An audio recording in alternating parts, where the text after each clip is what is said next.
What if you could get into RISC-V computing for the price of a fast food meal? Let's unbox the OrangePi RV2 and find out. Today we're unboxing the OrangePi RV2, one of the most exciting low-cost RISC-V boards on the market. Let's see if this tiny powerhouse can live up to the hype. Straight up from the box, it's clear the OrangePi team kept things minimal. Compact packaging, simple branding, no frills, just business. Inside you'll find the OrangePi RV2 itself, an anti-static bag for protection, and that's it. No cables, no manual included, just the board.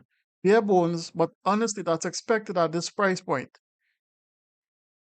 So here it is, the OrangePi RV2, powered by the KYX1. We are talking an octa-core RISC-V processor with over 2 TOPS of performance, clock up to 2 GHz. It's quite a powerful board. So let's take a quick look around the board. We have the USB 3.1, 2.0 ports, the Gigabit Ethernet ports, we have HDMI, we have a M.2 slot for NVMe SSDs, and of course we have GPIO pins that are pin compatible with the Raspberry Pi. You also have connectors for a fan, you have your SD card slot. Now depending on the variant you get, it ships with 2 GB, 4 GB, even 8 GB of LPDDR4X RAM. Perfect for lightweight Linux distros, and yes, Ubuntu RISC-V runs right out of the box. So I weigh the board, and the board weighed in around 60 grams. So if you're interested in drones or robotics and you have upload requirements, that is the weight of the board. Now to actually do the install.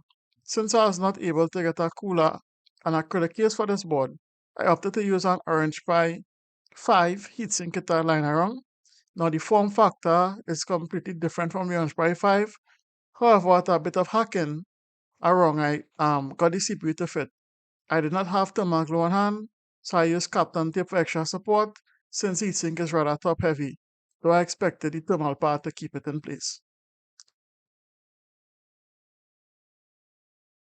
I also had an acrylic plate as well that came with the OrangePi 5 heatsink kit, so after a bit of redrilling, I was able to get it to fit snugly onto that acrylic sheet.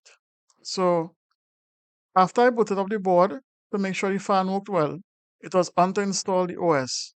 Now in the description below, I'll put the link where you can get the user manual, operating systems guides, and all the support that is supplied by OrangePi for this board.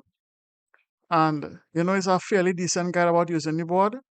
And after following the instructions in the manual, but instead using Rufus to flash the image, I was able to get the board to boot. I'll show you the actual boot speed. Now, while this board is booting, I just wanted to give a shout out to LivingLinux from Reddit and, well, his YouTube channel. I'll also link his channel in the description below. Was instrumental with this board.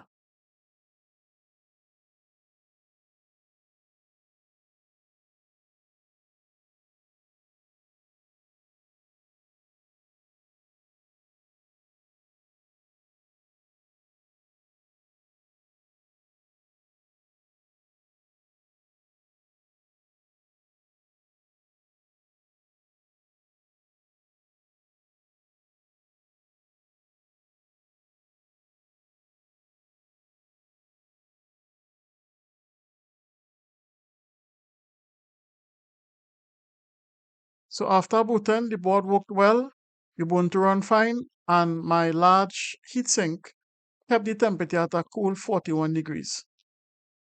So at under $40 for the base model, the OrangePi RV2 is a serious contender if you're curious about the RISC-V ecosystem. Whether you're a beginner, a student, or just love experimenting new architectures, it's arguably the best value RISC-V board out there with this form factor, the available silicon, and all the support you're getting for this board. It's really the best RISC-V board I've seen to date.